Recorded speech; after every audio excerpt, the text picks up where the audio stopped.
इस कार्यक्रम के पुण्यार्जक हैं भगवान नेमिनाथ दिगंबर जैन मंदिर, सुस दिगंबर जैन मंदिर समिति, अंतर्गत जैन संघ पुणे JSP, ज्ञानोदय जैन सोसाइटी के सामने भगवान नेमिनाथ चौक, सुसगांव, पुणे। थोड़ा सा हमें चिंतन करना चाहिए।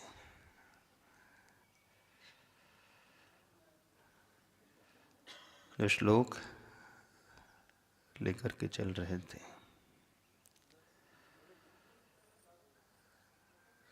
को अहम कीदृग्गुणः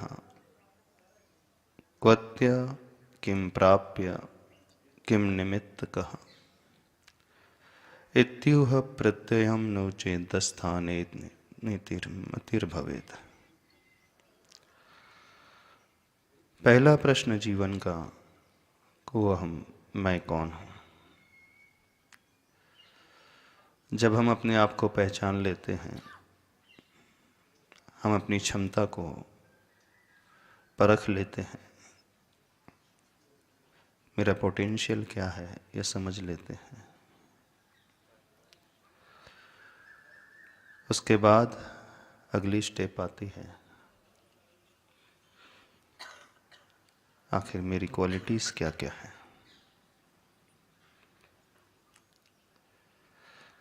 मेरे गुण कौन कौन से हैं।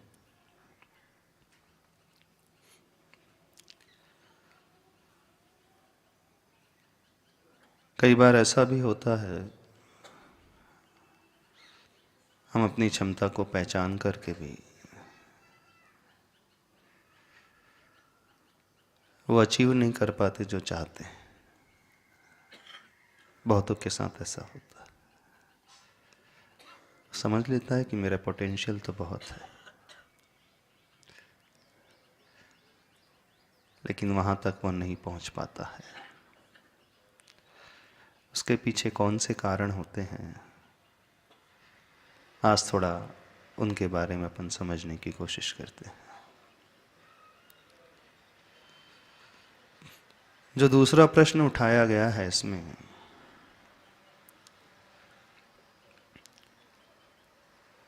मेरे भीतर क्या क्या है ऐसा, कौन कौन से गुण हैं, एक यह एनालिसिस हमेशा होना चाहिए।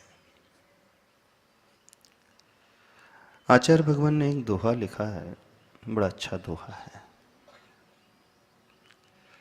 जब उस दोहे को अपन सोचते हैं तो व्यक्ति और कहीं नहीं अपनी ही ओर लौट करके आता है। क्या था, क्या हूं, क्या बनूं, रे मन अब तो सोच, वरना मरना वरण कर, बार बार अफसोस।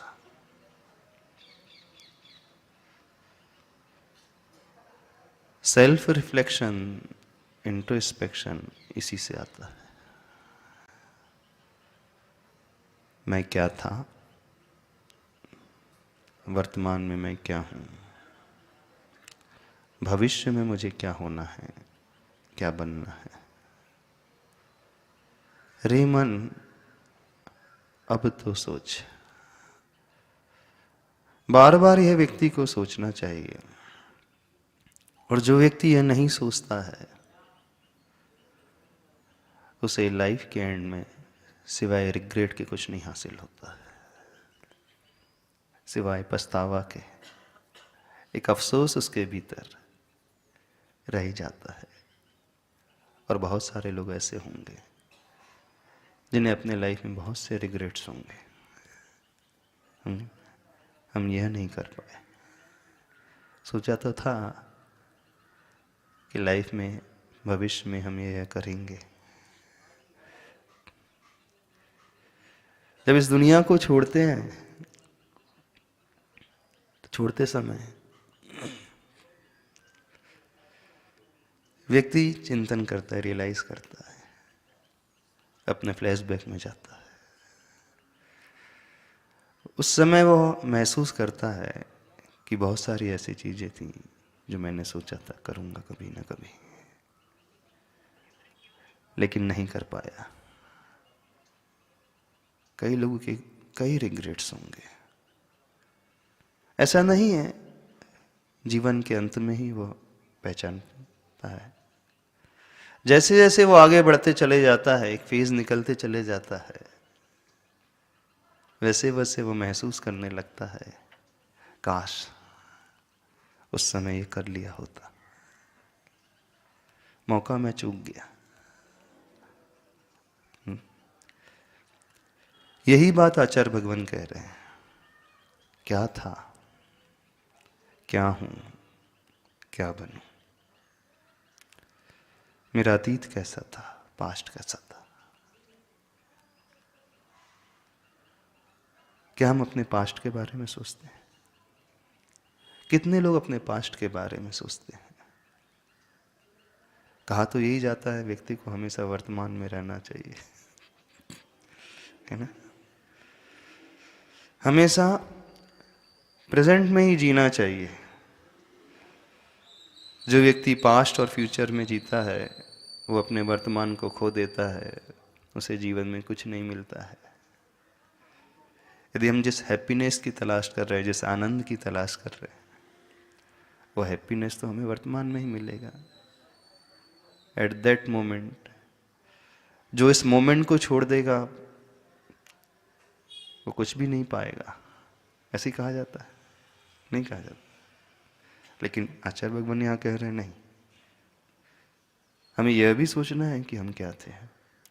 अपने अतीत की ओर झांक करके देखना चाहिए। देखना चाहिए कि नहीं चाहिए? यदि हम अतीत की ओर लौट करके चले जाएंगे तो हमारा वर्तमान हाथ से फिसल जाएगा, नहीं फिसल जाएगा। यदि हम भविष्य की कल्पनाएं करने लगेंगे, भविष्य के बारे में ज्यादा प्लानिंग करने लगेंगे, तो भी हमारा प्रेजेंट नहीं रहेगा। तो क्या फ्यूचर प्लानिंग होना चाहिए? प्लानिंग तो होना चाहिए। क्या अतीत को देखना चाहिए, नहीं देखना चाहिए? नहीं, तीनों ही इक्विवेलेंट होते हैं। जब तक हम अतीत की ओर झांक करके नहीं देखेंगे, हम वर्तमान में सुधार भी नहीं कर सकते। वर्तमान को अच्छा बनाने के लिए व्यक्ति के लिए आवश्यक है कि वो अपनी हिस्ट्री को देखे।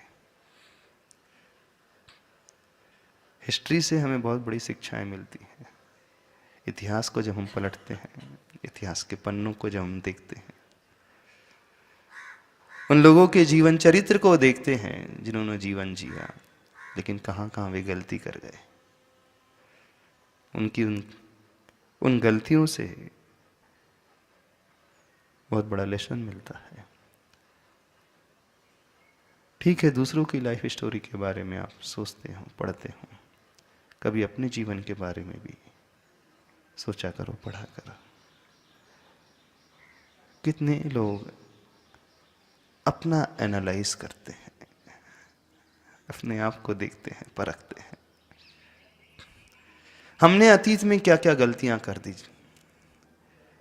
किन किन क्षणों में हमसे मिस्टेक्स हो गई। हम वे कार्य कर गए जो नहीं करना चाहिए था। रिग्रेट के लिए नहीं कह रहे, पछताने के लिए नहीं कह रहे, सुधार के लिए। क्योंकि हमारा भविष्य उसी पर आधारित रहेगा। अवश्य सोचना ही चाहिए कि हम कैसे जिए।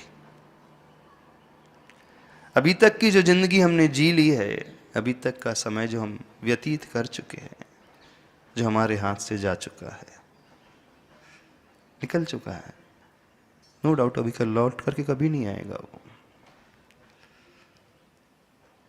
जो जा चुका है वो आ नहीं सकता, हम भी मानते हैं जो जा चुका है। लेकिन जो हो चुका है उसे तो हमें देखना ही चाहिए कि नहीं, हमने क्या क्या किया अतीत में। तो व्यक्ति को अवश्य चिंतन करना चाहिए। पहली सीढ़ी है मैं क्या था।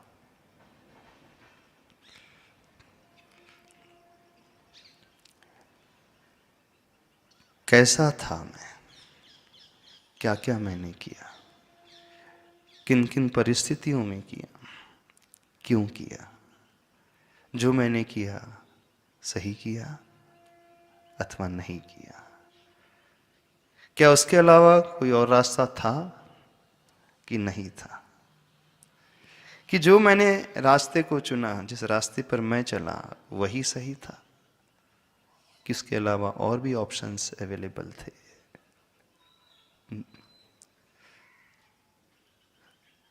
बिल्कुल, तभी हम इम्प्रूवमेंट अपने भीतर पैदा कर सकते, अन्यथा कभी नहीं हो सकता है। जैन शास्त्रों में एक बात आती है, एक प्रतिक्रमण की बात आती है, एक प्रत्याख्यान की बात आती है और एक आलोचना की बात आती है। 3 चीजें आती है उसमें, प्रतिक्रमण, आलोचना और प्रत्याख्यान। 3 वर्ड्स हैं। प्रतिक्रमण जो होता है हमारे अतीत का होता है, पास्ट का होता है। जो साधुचर्या होती है, मुनि की चर्या होती है, वो इन 3 को हमेशा साथ में लेकर के चलते हैं और डेली करने के लिए कहा है हम सबके लिए, और दिन में 1 बार करने के लिए नहीं कहा है, 3-3 बार करने को कहा है। जब जब प्रतिक्रमण की बात आती है, प्रतिक्रमण हमें हमारे अतीत में लेकर के जाता है, और सबसे अच्छी शुद्धि प्रतिक्रमण से होती है। प्रतिक्रमण हमारे लिए वो पास्ट को और दिखलाने वाला होता है। तो आचार्य भगवान कहते हैं इतना ही नहीं, इतना ही पर्याप्त नहीं होगा। प्रतिक्रमण के साथ साथ वर्तमान भी देखना है, जिसे हम आलोचना कहते हैं। वर्तमान में मैं ऐसा नहीं कर रहा हूं, नहीं करता हूं, नहीं करता हूं। बोले इतना ही सफिशिएंट नहीं है,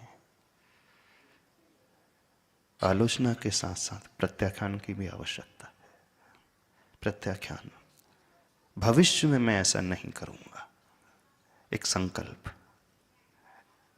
एक दृढ़ता भीतर की, एक नियम। तीनों इंटरलिंक्ड रहते हैं, तीनों कनेक्ट रहते हैं। यदि एक भी कड़ी छूट गई सब कुछ छूट जाएगा, एक भी कड़ी टूट गई तो लिंक चली जाएगी, और लिंक जाने के पश्चात कनेक्शन टूट जाता है ना। जिससे आप कनेक्टेड थे अब कनेक्ट नहीं रह पाओगे।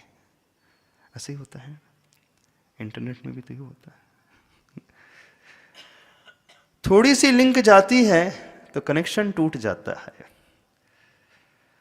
ये सारी तीनों प्रक्रिया, तीनों प्रोसेस एक दूसरे से इंटरलिंक्ड ही हैं। वर्तमान में जीने के लिए, वर्तमान को अच्छा बनाने के लिए हमें पहले अतीत की ओर आना होगा। जब हम अतीत में आते हैं, इसका अर्थ यह नहीं है कि हम चिंता कर रहे हैं, इस बात को समझना। उसका अर्थ यह नहीं कि हम रिग्रेट कर रहे हैं, हम अफसोस कर रहे हैं, नहीं। जो व्यक्ति अपने अतीत को सोचता नहीं है उसका वर्तमान भी अच्छा नहीं हो सकता, और जिसका वर्तमान अच्छा नहीं है उसका फ्यूचर भी कभी अच्छा नहीं हो सकता। हम चाहते हैं हमारा फ्यूचर, हमारा भविष्य बहुत अच्छा हो, हर व्यक्ति चाहता है, लेकिन भविष्य की वह इमारत वर्तमान की प्लिंथ और पास्ट की फाउंडेशन पर डिपेंड करती है। जब भी कोई बिल्डिंग बनती है ना, उसकी फाउंडेशन होती है, फाउंडेशन के पश्चात एक प्लिंथ लेवल आती है, अब प्लिंथ के पश्चात टेरेस होता है, ऊपर वाली स्टेजेस बाद में आती हैं। हमें दिखलाई बिल्डिंग का वो टेरेस नजर आता है, एलिवेशन नजर आता है, लेकिन हमें इसका फाउंडेशन नजर नहीं आता। प्रेजेंट भी हम देख सकते हैं, प्लिंथ भी हमें नजर आ जाती है, लेकिन ये एक के ऊपर एक, एक के ऊपर एक ही डिपेंडेंट रहती है, आधारित रहती है। जिस बिल्डिंग की फाउंडेशन मजबूत नहीं होगी वो टिक नहीं सकती। हमारा भविष्य न केवल हमारे वर्तमान बल्कि हमारे पास्ट पर भी डिपेंड करता है। बहुत सारे लोग ये कहते हैं भविष्य की भी चिंता नहीं करना चाहिए, जो व्यतीत हो चुका है, अतीत में जा चुके हैं, उसके बारे में क्या सोचना, अब निकल चुका है, नहीं, उसके बारे में भी सोचना बड़ा आवश्यक है। तीनों एक दूसरे से कनेक्टेड हैं। हम नहीं कह सकते, हाँ आप ये कह सकते हो कि पास्ट और फ्यूचर तो दोनों अलग ही अलग हैं, वो कहाँ से कनेक्टेड हैं? कनेक्टेड है कि नहीं पता। फ्यूचर जो भविष्य में जो आएगा वो हमने देखा नहीं अभी भविष्य को, वो भी हमारे ही हाथ में होता है। और जो निकल चुका है वो भी हमने ही किया है, किसी और ने नहीं किया है। हम पीछे जाकर के उसमें सुधार नहीं कर सकते, ये तो हम भी मानते हैं। कोई भी व्यक्ति अपने पास्ट में जाकर के उसे रेक्टिफाई नहीं कर सकता। हाँ, लेकिन पास्ट को देख करके, पास्ट को सोच करके वर्तमान को वो व्यवस्थित अवश्य बना सकता है। इसलिए आचार्य भगवान कहते हैं पहले प्रतिक्रमण, फिर आलोचना, फिर बाद में प्रत्याख्यान। जब हम प्रतिक्रमण करते हैं, अतीत की ओर झांक करके देखते हैं, तभी हम रियलाइज कर पाते हैं कि हमसे कहां किन किन क्षणों में क्या क्या गलतियां हो गई हैं।